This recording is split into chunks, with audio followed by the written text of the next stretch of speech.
Hi, good afternoon, guys. My name is Alisha. In this lesson, we are going to talk at IELTS General Writing Task 1, and specifically, we are going to look at formal letter. Though I must say, there is not really much difference between formal, informal, semi formal, a little bit of vocabulary, a small portion, maybe of 2% of vocabulary and grammar will change. Apart from that, like structures remains the same. The language is basically 98% the same. So let's have a look at the formal letter first.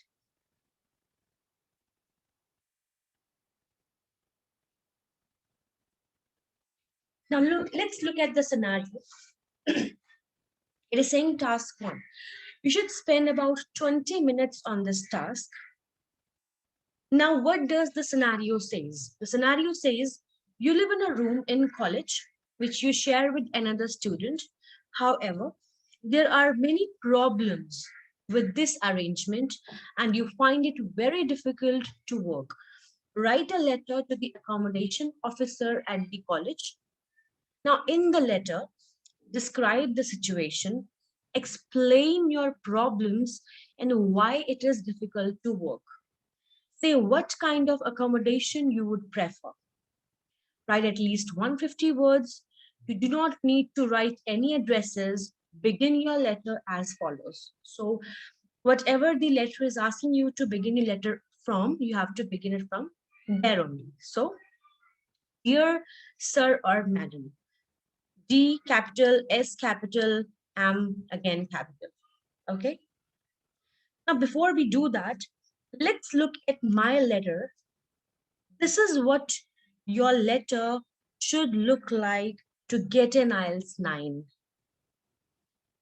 Let's have a look on it now. Dear sir or madam, again, take care of this thing. D capital, S capital, M capital. I'm writing to let you know that I'm happy with my current living conditions. While the accommodation itself is fine, my housemate has become intolerable, making it almost impossible for me to work. I hope you will consider my situation favorably. Let me explain my situation. Now, what has it done? It has answered the first question, which is describe the situation. Okay. Now, let's look at the second bullet point. It says explain your problems and why it is difficult to work. Let me explain my situation. The trouble started about 3 months ago when my housemate first moved in. Prior to that, everything was fine. My old housemate was extremely considerate. My current housemate, however, stays up almost all night and plays incessantly loud music. As such, I've not been able to sleep properly and therefore cannot concentrate on my studies. Now, it has answered the second bullet point question. What is the third one now? Say what kind of accommodation you would prefer. Now, you would be requesting for that. Would you kindly transfer me or my housemate to another room? I would much prefer to live with someone who is quieter and more considerate of others.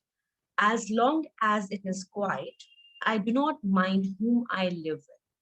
Thank you for your consideration. Yours faithfully, Alisha. That's it. Okay. Now, why would it get an IELTS 9? What is the criteria that I have followed to get this particular letter a 9? So, there is specific 4 points criteria which an examiner looks for. First of all, write on topic, use precise vocabulary, use accurate grammar, and use a logical structure. So these 4 points are there, which an examiner looks for. So, he's going to have a copy in his hands and he's going to mark the criteria that, okay, fine, this particular essay has written on the topic. Now, this particular essay has used precise vocabulary. It has accurate grammar as well. Or this particular person has used logical structure.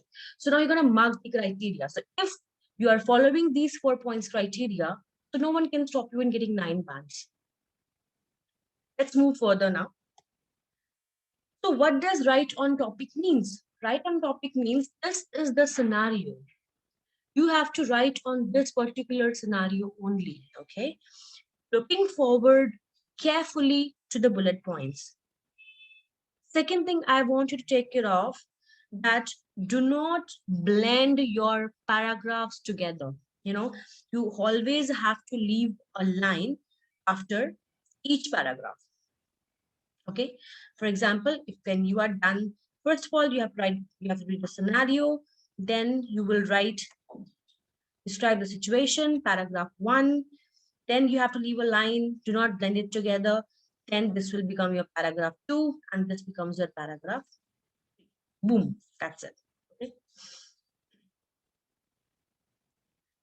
So now, so you know the topic now, you know the scenario that I have to write on this particular topic.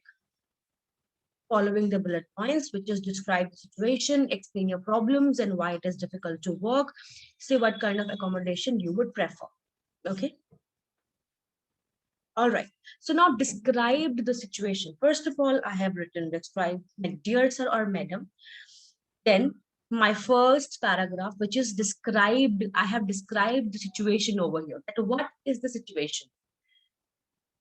Now, describing the situation does not mean getting in details. Details you have to do it in your paragraph 2, not in paragraph 1st. Paragraph 1 should only describe the situation, which is, I'm writing to let you know that I'm unhappy with my current living condition. That means I am unhappy. I'm describing a situation that right now I'm unhappy. While the accommodation itself is fine. That means he doesn't have any problem with the accommodation. Okay. But the housemate has become intolerable, making it almost impossible for me to work. Now, situation is that the housemate has become intolerable. Because of that, he's not able to concentrate on his work. So I hope you will consider my situation favorably. Now, he has just described the situation over here. I have not got into details. Now, your second paragraph. Over here, you have to explain the problems and difficulties you are facing. Now, since the question asks you to write the problems, so you have to make sure that you are focusing on the problems, not only one problem, problems. Let me explain my situation. The trouble started about 3 months ago when my housemate first moved in. Prior to that, everything was fine. Okay, my old housemate was extremely considerate. My current housemate, however, number first problem over here, stays up almost all night. First problem. Now, second problem, plays incessantly loud music. Now, this becomes your problem number 2. So we have written down the problems over here. Okay, now the difficulties you are facing because of this problem or problems. The first difficulty which you are facing is that I have not been able to sleep properly. Now, the first difficulty is coming towards you is that you are not able to sleep properly.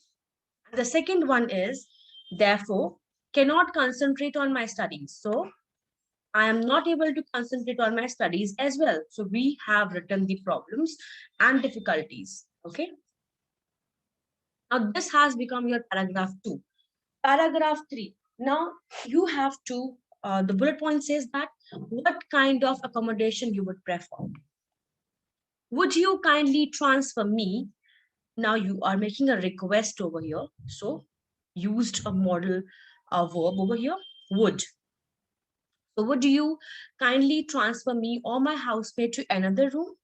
I would much prefer to live with someone who is quieter and more considerate of others. As long as it is quiet, I do not mind whom I live with. Thank you for your consideration. Yours faithfully, Alisha. That's it. Done. Okay.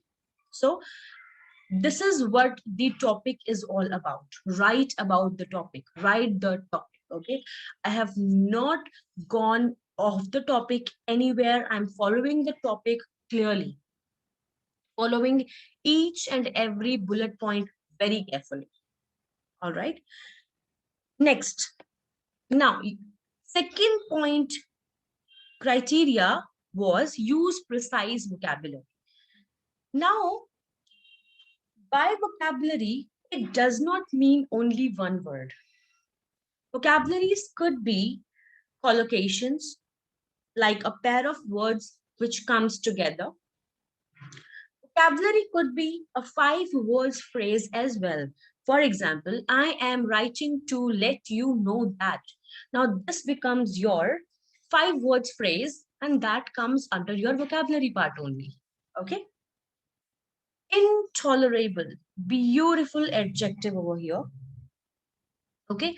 So, guys, choose the words very precisely. Okay.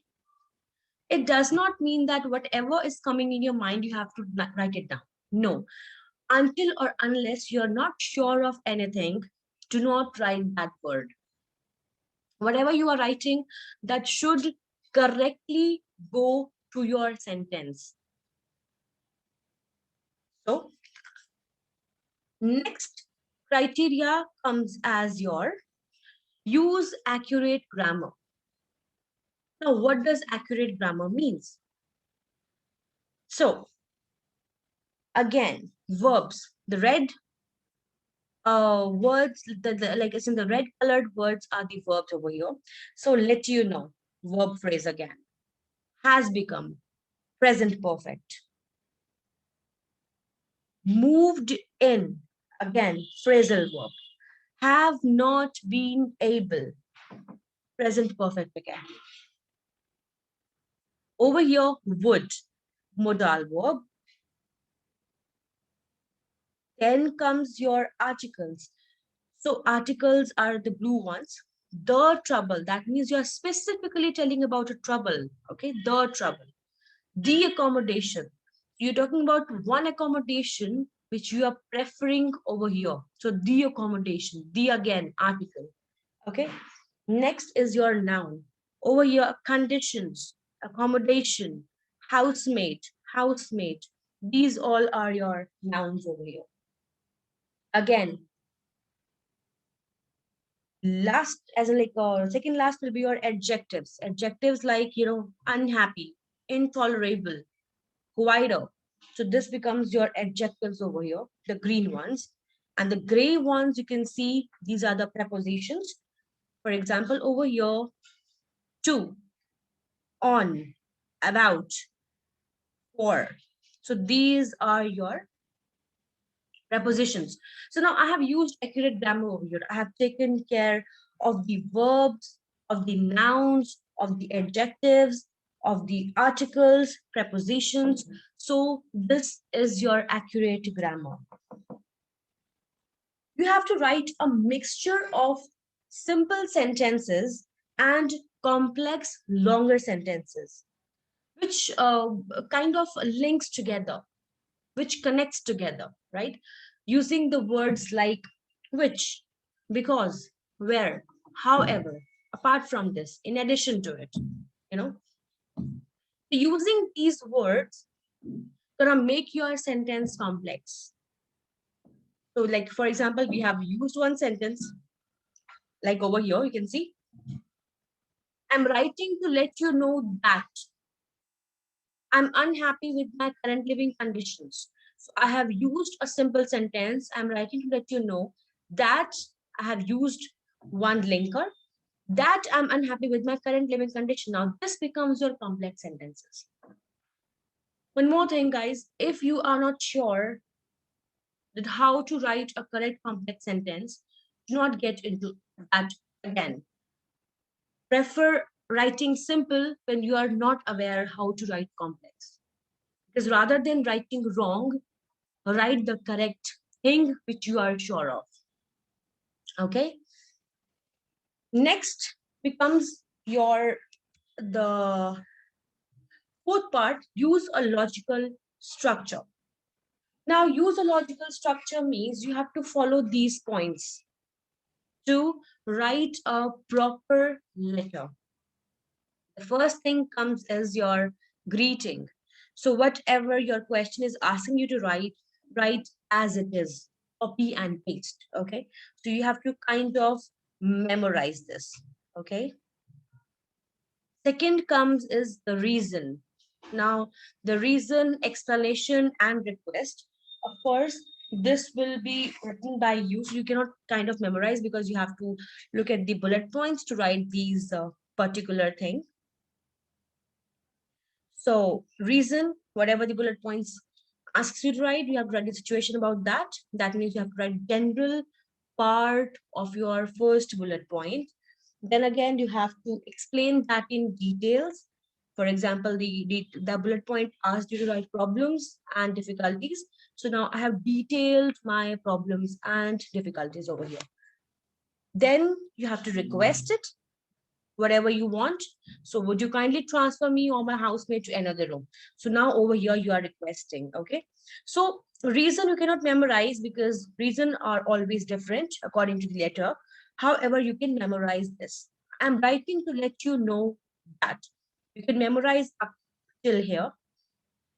Explanation. Let me explain my situation. Of course, you can memorize till here. Request, would you kindly? So you can memorize till here.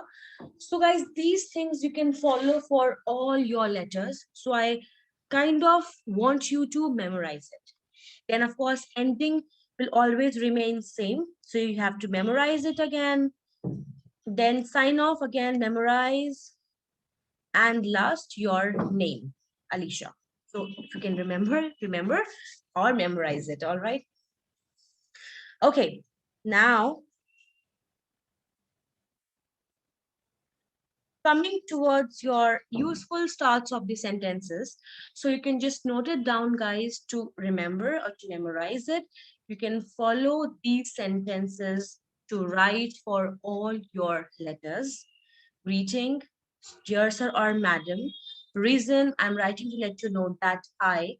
Explanation, let me explain my situation. Request, would you kindly. Ending, of course, thank you for your consideration. Sign off, yours faithfully, and name Alisha. So, guys, I hope that the informal, I'm extremely sorry for that. So, like the formal letter is clear to you. I will definitely be getting back to you with again a new letter, which will be informal next time. So, I hope you liked the video. I hope you liked it and you understood it. If you have any doubts and questions, you can put that in comment box and let me know so that we can get back to you and answer your doubts and queries. Have a very, very nice day ahead. Take care. Stay safe. Bye-bye. Thank you.